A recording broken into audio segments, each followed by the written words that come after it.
দিয়েছেন, জোরে বলেন সুবহানাল্লাহ। যাও বোন, তোমাকে মুক্ত করে দিলাম। সুবহানাল্লাহ। আল্লাহর বান্দাকে যখন মুক্ত করে দিলেন, এবার আল্লাহর বান্দা এরকম ভাবে পোশাক পরিহিত অবস্থায় আপন গতিতে হাঁটি হাঁটি পা পা করে আল্লাহর বান্দি টাকা লইয়া বাড়িতে গেলেন।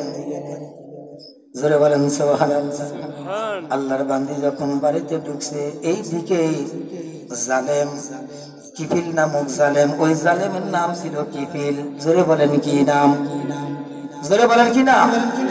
কিফিল নামক জালেম আল্লাহর বান্দিকে যখন মুক্ত করে দিলেন, এবার রাত্রি যখন গভীর হইয়া যায়, কিফিল নামক জালেম আল্লাহর বান্দা এবার কি করতেছেন?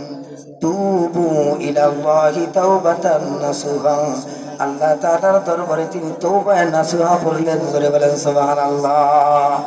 তওবা করলেন, রব্বে কারীম ভুল করেছি, জিনা করেছি, আমার জিন্দেগির শুরু থেকে আজকে পর্যন্ত কত নারীর সঙ্গে আমি অবৈধ যৌন চাহিদা খায়েশ মিটাইছি, আমার দ্বারা কত রকমের গুনাহ হয়েছে।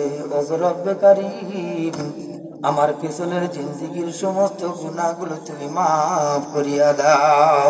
সুবহানাল্লাহ বলে আল্লাহর বান্দা কিফিল জালেম যখন তওবা নাসুহা করে ঘুমের ঘরে বিভোর হইয়া যান, এইদিকে হাত্তা ইয়াতলাল ফজরি, ফজরের ওয়াক্ত যখন শেষ হয়ে গেছে, ফজরের নামাজ শেষ করিয়া ও বন্ধু ঘরের দরজা জানালা বন্ধ করে যখন আল্লাহর বান্দা যখন ঘুমের ঘরে বিভোর ছিল, আমার আল্লাহ তাআলা মালাকুল মউত পাঠিয়ে দিয়েছে, কিফিলের নামক জালেমের জান কবজ করে নিয়েছে। জোরে বলেন সুবহানাল্লাহ। এবার কিফিল লাশ হয়ে খাটের উপরে শুয়ে আছে।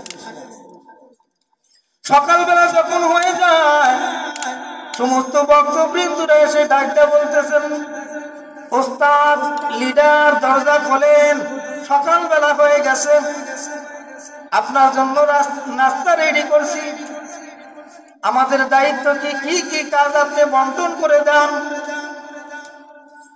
এবার কিফিল নামক জালেম তো উত্তর দেয় না, কারণ জালেম মারা গেছে। কথা বলুন ঠিক কিনা? আজরাইল আলাইহিস সালাম এসে কিফিল নামক জালেমের জান কবজ করে নিয়ে গেছে। ও বন্ধু, বারবার যখন ভক্তরা ডাকতেছেন কিন্তু ডাকে সাড়া দেয় না, দরজা যখন খোলে না, অনেক ভক্তদের মধ্যে থেকে একজন চালাক ভক্ত ডাক দেয়া বলতেছে, ওস্তাদ রে, এত বারবার করে আমরা ডাকতেছি, ডাকে তো সাড়া দেয় না। দরজা ভেঙে যখন ভিতরে প্রবেশ করেছে, লক্ষ্য করে দেখতেছেন কিফিল নামক জালেম আমাদের লিডার তো আর দুনিয়াতে বেঁচে নাই, সে ইন্তেকাল করেছেন। ইন্না লিল্লাহি ওয়া ইন্না ইলাইহি রাজিউন। জোরে বলেন সুবহানাল্লাহ।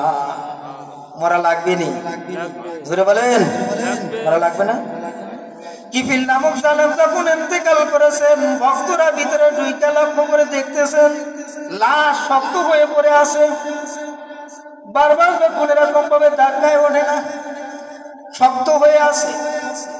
আল্লাহর বান্দা এবার চিন্তিত, সমস্ত ভক্তরা ডাক দেয়া বলতেছে, এবার যখন এলান হয়ে গেছে, খবর হয়ে গেছে, নারায়ে তাকবীর, নারায়ে তাকবীর, আল্লাহু আকবার, নারায়ে তাকবীর, আল্লাহু আকবার, প্রধান বক্তার আগমন, শুভেচ্ছা স্বাগতম, আলোক দিয়ার পক্ষ থেকে গোলাপ শুভেচ্ছা, নারায়ে তাকবীর।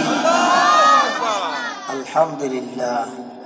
আকাঙ্ক্ষিত, যার জন্য আপনারা অপেক্ষায় ছিলেন, আল্লাহর বান্দা সেই নওগাঁ হইতে আগত হযরত মাওলানা আবু রায়হান সাহেব, আল্লাহ পাক ওনাকে আমাদের মঞ্চ পর্যন্ত উপস্থিত করে দিয়েছেন।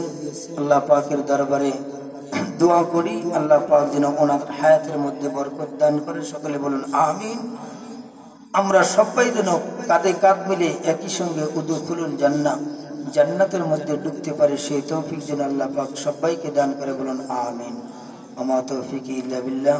আসসালামু আলাইকুম ওয়া রাহমাতুল্লাহি ওয়া বারাকাতুহু।